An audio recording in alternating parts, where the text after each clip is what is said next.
April, 1938, Harlem. In the back room of a Lenox Avenue numbers spot, the air is thick with cigar smoke and damp wool.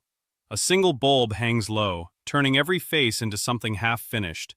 A boy, barely a man, kneels on the splintered floor with his hands tied behind him so tight his shoulders tremble. Blood has dried dark at the corner of his mouth, but his eyes are still awake. Across from him, 3 white men sit like they own the night.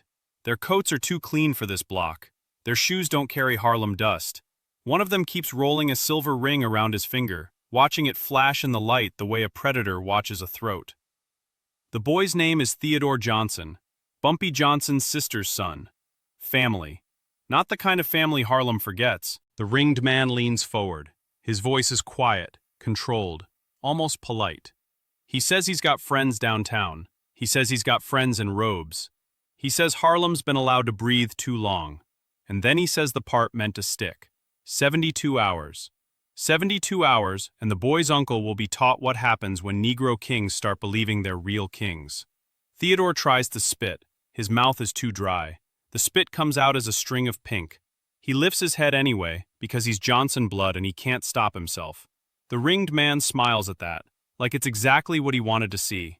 Then the door opens behind them, slow, deliberate. The hinges squeal like an animal dragged awake. A man steps into the light. Broad shoulders under a dark overcoat, hat brim low, face carved into something hard by years of winter and violence.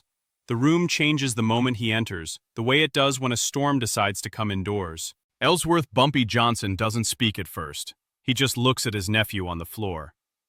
Then he looks at the 3 white men sitting like judges. The ringed man starts to rise, still smiling, still sure. Bumpy raises one hand, not fast, not dramatic, just enough to stop motion in the room like a commandment. Bumpy's voice comes out low. Untie him. The ringed man laughs under his breath, like he's hearing a joke.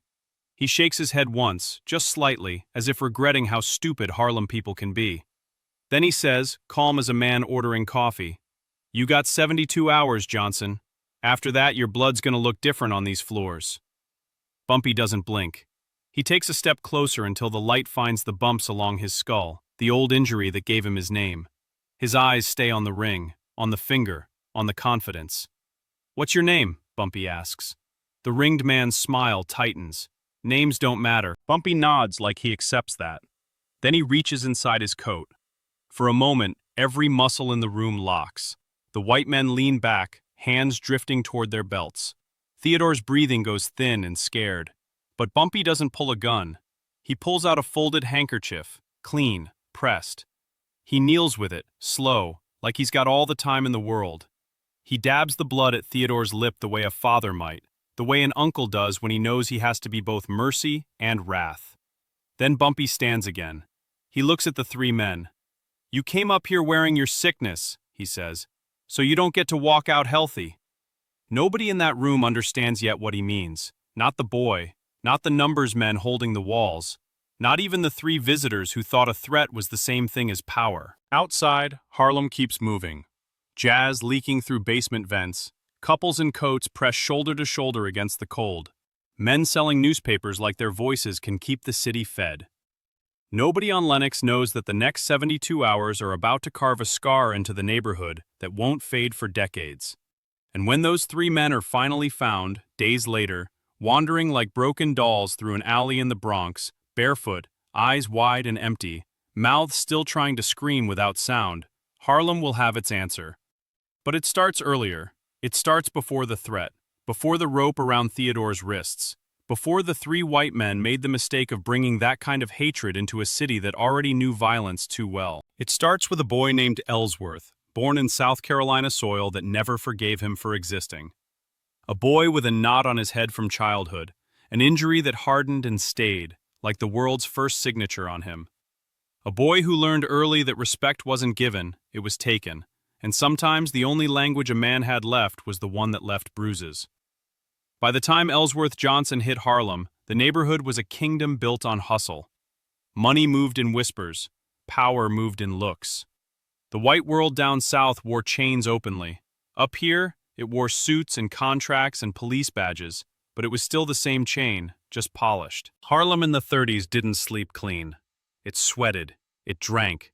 It prayed hard on Sundays and sinned hard on Mondays. It was the kind of place where a man could walk out of a church and step straight into a numbers spot, where preachers and gamblers nodded at each other like distant cousins, where women worked double shifts and still found time to lay their hair down perfect because dignity mattered even when everything else was being stolen. Bumpy became the kind of man Harlem needed and feared at the same time. He wasn't a loud gangster. He didn't swagger for no reason. He carried himself like someone who understood the difference between noise and authority. A thinker's mind inside a fighter's body. The kind of man who read books at night and broke jaws in the morning without seeing contradiction in it. The streets noticed. The numbers queens noticed too. Stephanie St. Clair, Madam Queen, ran Harlem's policy racket like a business empire, sharp as a razor and twice as cold. She saw something in Bumpy that most men didn't have. Restraint. Not kindness, restraint. He could hurt people and not enjoy it. He could win and not celebrate too soon. That made him useful. That made him dangerous. And Harlem was always surrounded by people who wanted it. White bankers who wanted its rent. White cops who wanted its bribes. Politicians who wanted its votes. And then there were the ones who wanted something uglier. Groups that didn't just want Harlem controlled, they wanted it punished. Those men didn't usually walk into Harlem wearing their hatred where everybody could see it. The city had rules, even for monsters. If you were going to bring that kind of sickness into black neighborhoods, you did it quiet. You did it with intimidation by proxy. You did it with police raids. You did it with landlords. You did it with paperwork. But every so often, a different kind of visitor came north. Not for profit, for pride. For the thrill of reminding black people that no matter how tall they stood in New York, there were still ropes in America. That's what made the three men in the back room different. They weren't Italians carving territory. They weren't Irish cops squeezing bribes. They weren't Jewish lenders collecting interest. They weren't businessmen pretending to be clean. They were believers. And believers never think they can lose. The first sign of them came 2 nights before Theodore hit the floor. A whisper passed through barbershops and stoops. White men asking questions too loud. White men walking in pairs, then threes. White men slipping into basements where jazz played and staring too long at the crowd like they were counting bodies. Harlem had seen white faces before, tourists chasing sin, downtown boys chasing music. But these weren't tourists. These faces didn't come for pleasure. They came like inspectors. Bumpy heard it the same way he heard everything. Not through newspapers, not through police reports, but through the neighborhood's nervous system. A numbers runner who suddenly couldn't meet his eyes. A bartender who stopped talking mid-sentence. A girl on a corner who said a car had been sitting there 2 nights in a row with its lights off. Bumpy didn't panic. Panic was for amateurs. He simply began moving pieces. He sent one man to watch the corners near 135th, another to stand outside the YMCA, another to listen at the bars where white men sometimes came for nightlife. Harlem was a chessboard, and Bumpy didn't move until he saw the shape of the trap. Then Theodore disappeared. Theodore wasn't built like his uncle. He didn't have the same granite patience. He was young, proud, and hungry for the kind of respect that came easy when people knew your last name. In Harlem, Johnson opened doors. It also opened mouths. Everybody wanted to be close to power, and everybody wanted to see what would happen if they touched it. Theodore ran errands for one of Bumpy's associates, mostly harmless work, carrying envelopes, collecting small debts, making deliveries that were more about visibility than danger. He liked the way older men nodded at him, the way women glanced twice. He liked walking like the block belonged to him. That was the kind of pride that made a boy easy to catch. He was taken on a Thursday night, after sunset, when the streets were busy enough to hide anything. A man asked him for directions. Another man joined, friendly, laughing. Theodore never saw the third until the cloth hit his face, and the world smelled like ether and old hands. When he woke, it was the back room on Lenox. Rope, blood, the silver ring. They didn't beat him to get information. They beat him to plant fear. They wanted Bumpy to feel it through family, because fear traveled faster through blood than through streets. And they delivered their message like businessmen delivering a contract. 72 hours. Bumpy didn't untie Theodore himself. He didn't have to. 2 men stepped forward the second his order hit the air. Knives flashed. Rope fell away. Theodore crumpled into an embrace that wasn't tender, just stabilizing. hands under arms, keeping him upright like a wounded soldier.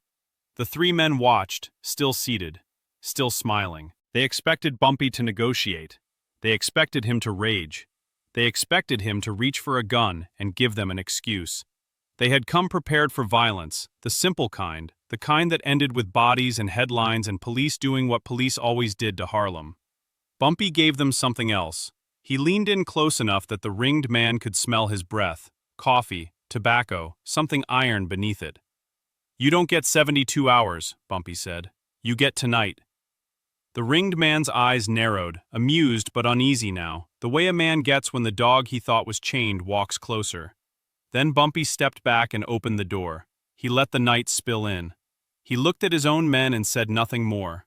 The three visitors left on their own feet, coats straight, hats tilted, smiles returned. They walked down Lenox Avenue like they were strolling a zoo, and Harlem watched them pass with a silence that felt like snow falling on graves. Bumpy carried Theodore out the back, into a car that smelled like gasoline and leather. Theodore kept swallowing like he was trying to force fear down into his stomach where nobody could see it. He finally spoke when they were moving. "Unc, they said—" "I heard what they said," Bumpy answered, eyes on the road. Theodore's hands shook in his lap. "They ain't from here." "No," Bumpy said, "they ain't." The car turned onto a darker street where the streetlights flickered like tired eyelids. Bumpy's men in the front seat didn't look back. They didn't have to. They could feel the shift in him. It wasn't rage, it wasn't panic. It was calculation settling into place. Harlem had criminals. Harlem had killers. Harlem had men who could shoot without blinking. But Bumpy understood something deeper. If those men really were tied to an organization built on terror, killing them clean would make them martyrs to their own kind. It would invite more robes, more threats, more bodies. It would make Harlem a battleground for a war nobody there asked for. So Bumpy did what he always did when the enemy wanted one kind of fight. He changed the fight. That night, he called a meeting in a basement beneath a restaurant that served fried fish and cheap coffee to working men. The basement smelled like onions and damp brick. Three of Bumpy's closest men sat around a table marked with cigarette burns. They were not romantic figures. They were tired, hard-eyed men with scars that didn't have stories because in Harlem, scars were just punctuation. Bumpy spoke softly. He didn't raise his voice. He didn't have to. "They brought a boy into this," he said. "They think that means we fold." One man, broad and impatient, slammed his palm once. "We should put him in the river." Bumpy didn't even look at him. "And then what?" The man blinked. "Then they dead."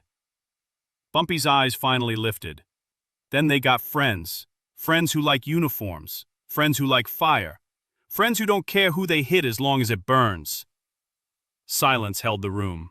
Bumpy tapped ash into a glass. "They want a headline. They want a story they can tell their people.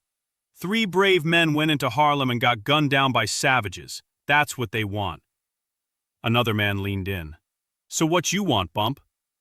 Bumpy's gaze went far away for a second, as if he could already see the next 3 days laid out like streets on a map. "I want them to walk," he said. "I want them found. I want them alive enough to breathe, and broken enough to never speak about Harlem again without tasting fear." The impatient man frowned. "How do you do that without—" Bumpy cut him off with a look that reminded everyone in that basement that violence was Bumpy's native language, and he didn't need lessons. "There's ways," Bumpy said. "There's always ways." The next morning, Harlem woke under gray skies. Newspaper boys shouted about Europe. Men lined up for work that didn't pay enough. Women carried groceries like burdens. The neighborhood looked normal, but underneath, the machinery began to turn. Bumpy's runners moved like shadows, passing messages that weren't written down. Eyes watched corners. Ears listened in bars where certain white men liked to drink because they thought Harlem couldn't touch them outside its borders. By noon, they had a name.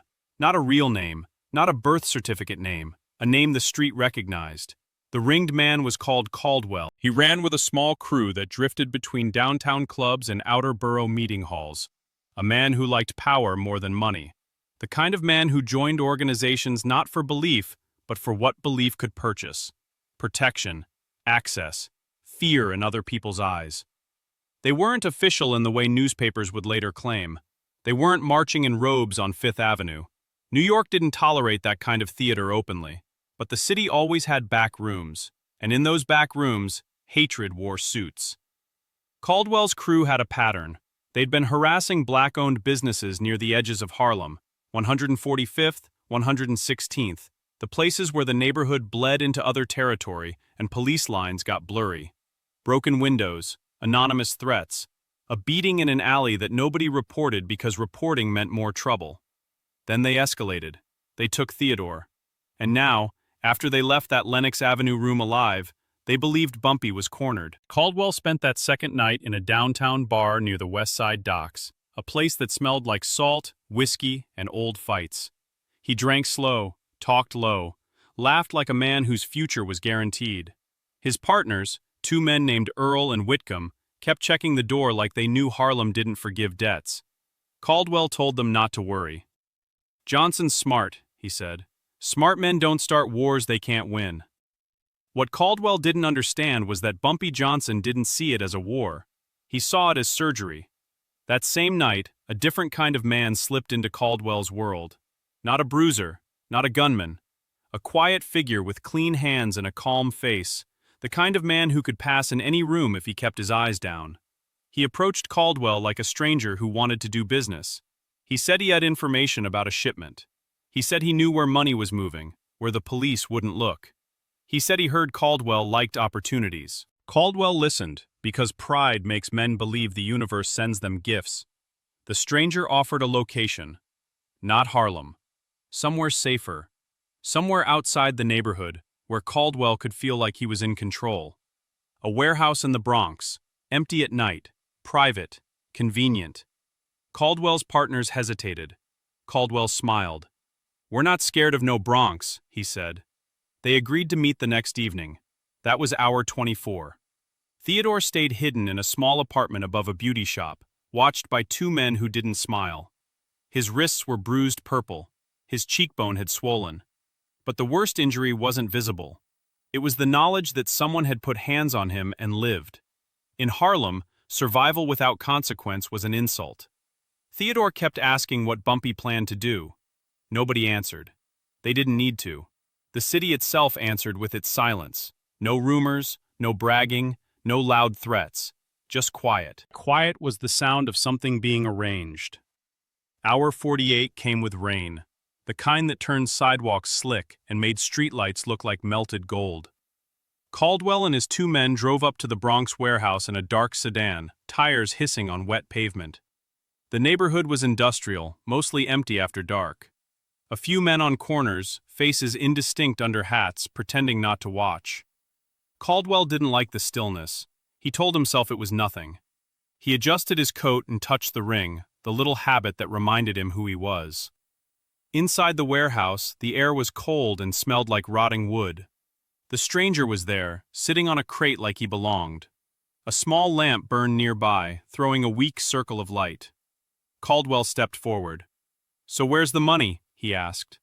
The stranger lifted his eyes. They weren't afraid. "It's close," the stranger said, "but you gotta come further in."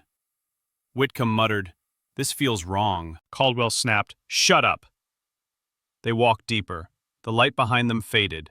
Darkness thickened. The stranger led them past stacks of crates covered in tarps. Their footsteps echoed like they were walking inside a throat. Then a door slammed somewhere behind them. Caldwell spun, reaching for his waistband. Earl did the same. The lamp went out. For a moment there was nothing but black and breath. Then the warehouse filled with movement, silent, precise. Hands grabbed wrists. A body slammed into a wall. Someone tried to shout and a cloth pressed hard over a mouth, stealing sound. A fist drove into a stomach. The air left lungs in a helpless wheeze. Caldwell fought like a man who'd never been truly cornered. He elbowed, kicked, cursed. He landed one lucky blow on someone's jaw and heard teeth click together. He felt triumph flare. Then a blunt object hit the side of his head and the world turned sideways. When he came back into awareness, he was on a chair with his arms bound. His head throbbed like it had been split with an axe. He tried to lift it and nausea rolled through him. The lamp was lit again.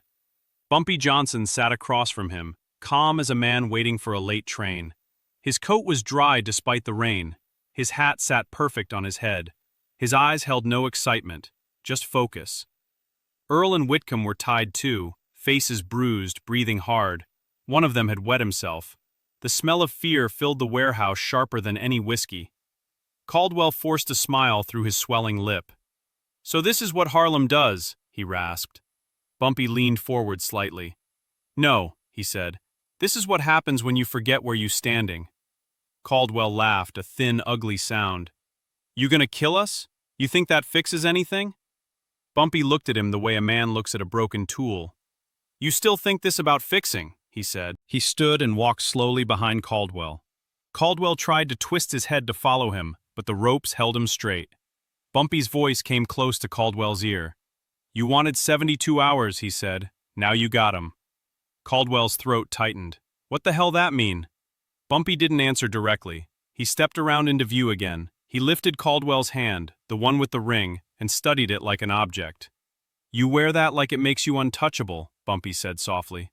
Then he nodded once to a man standing in the shadows. The man stepped forward holding a small tin case. Inside were glass vials, clear liquid, no label. Caldwell's eyes widened. "What is that?" he demanded, suddenly loud. Bumpy remained quiet. His calm made the warehouse feel colder. The man uncapped a vial. The scent of alcohol and something medicinal cut through the air. Whitcomb started shaking his head violently. "No, no, no!" Bumpy's men held them steady. Not cruel, efficient. Caldwell tried to spit again, to fight again, but the ropes turned him into an animal caught in wire. Bumpy spoke to him like a man delivering a final contract. "You came into Harlem with sickness," he said, "so you leaving with it." The vial tipped. A few drops went onto Caldwell's tongue, forced past clenched teeth. He gagged. His eyes watered. The taste was bitter, chemical, wrong. Earl got the same, Whitcomb too. It didn't hit right away. It took minutes. Long enough for Caldwell's heart to slow, for his mind to tell itself it wasn't real. Long enough for him to try to laugh again. Then the warehouse walls started moving. At first it was subtle, a bend at the edges of vision, a strange elasticity in the air. Caldwell blinked hard, trying to clear it, but the blinking only made it worse. The lamp's light stretched like taffy. Shadows swam. Bumpy's face stayed still, but Caldwell could no longer hold it in place. Bumpy's features slid, doubled, warped into something that didn't belong to a human. Caldwell's breathing quickened. He tried to swallow. His mouth had become a desert. What did you do?" he whispered, voice no longer controlled. Bumpy leaned back into the chair and watched. Not with pleasure, with certainty. Earl began sobbing, the sound raw, childlike. Whitcomb started shouting at something that wasn't there, eyes fixed on an empty corner like it had opened into hell. Caldwell tried to keep his composure longer than the others. Pride demanded it. But pride couldn't hold back what crawled up from his gut and into his skull. The warehouse became a cathedral of fear. Every sound echoed too loud. Every shadow looked like a hood. Every blink birthed a new horror. Caldwell's ring felt like it was burning into his skin. He screamed and tried to chew his own finger off to get it away. Bumpy rose. He walked close. Close enough for Caldwell to smell him again. Coffee, tobacco, iron. "This ain't death," Bumpy said. "This is memory. This is you remembering what you really are." Caldwell's eyes were wild now. "Make it stop," he begged, words breaking. "Please." Bumpy stared at him a moment longer, then turned away. He gave a short instruction to his men. Ropes were cut, bodies collapsed. The three men were dragged, half carrying themselves, half falling, out into the rain. They were left alive, left with their minds splintering like wet paper. Hour 72 came with morning light that looked too clean for what had happened. A sanitation worker near an alley off Southern Boulevard found them first. Three white men, barefoot, soaked, shivering, faces bruised, eyes wide like they'd seen God and God had hated them. One was laughing uncontrollably. One was crying and apologizing to nobody. Caldwell sat with his back against a brick wall, rocking like a child, whispering the word Harlem over and over, as if it was a prayer and a curse at the same time. Police arrived, confused. Questions were asked. Names were demanded. But the men couldn't answer in any language that made sense. They were taken away not in cuffs, but in blankets. Not to jail, but to a hospital where the staff looked at them like they were contagious. Rumors spread anyway, because Harlem always heard what the city tried to hide. Some said Bumpy killed them and the bodies were swapped. Some said they'd been tortured. Some said it was voodoo because people needed a supernatural explanation when human cruelty felt too intelligent. Bumpy never confirmed anything. He never boasted. Harlem's kings didn't need applause. Theodore healed slowly. Bruises faded, swelling went down. But something changed in him. He stopped walking like his name alone could keep him safe. He started watching corners. He started listening more than speaking. He understood now that power didn't protect family automatically. Power only protected what it could reach in time. Caldwell's crew didn't come back to Harlem. Whatever organization had backed them, whether it was robes, badges, or wealthy men hiding behind polite society, pulled inward.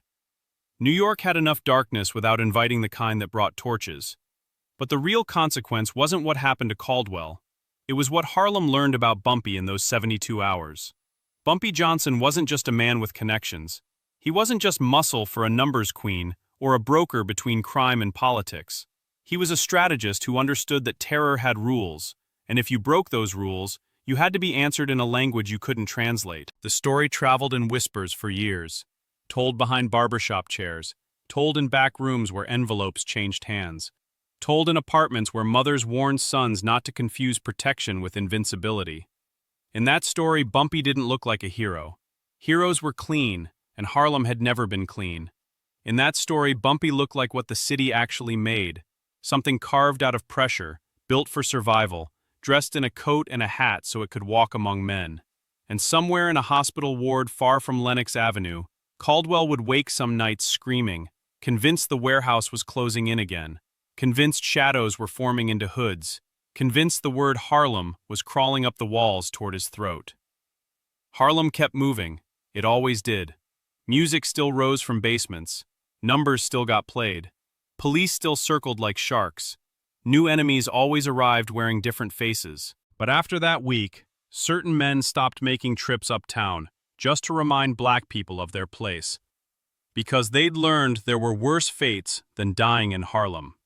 There were fates where a man lived long enough to remember, every hour of every night, that he had walked into a neighborhood with a threat in his mouth, and walked out carrying that neighborhood inside his mind like a disease. And Bumpy Johnson, standing on Lenox Avenue days later, watching the city pretend nothing happened, wore the same expression he always wore, calm, unreadable, finished. The kind of face that told the truth without ever speaking it. In Harlem, threats didn't echo forever. Sometimes they came back hollow, wandering, and insane.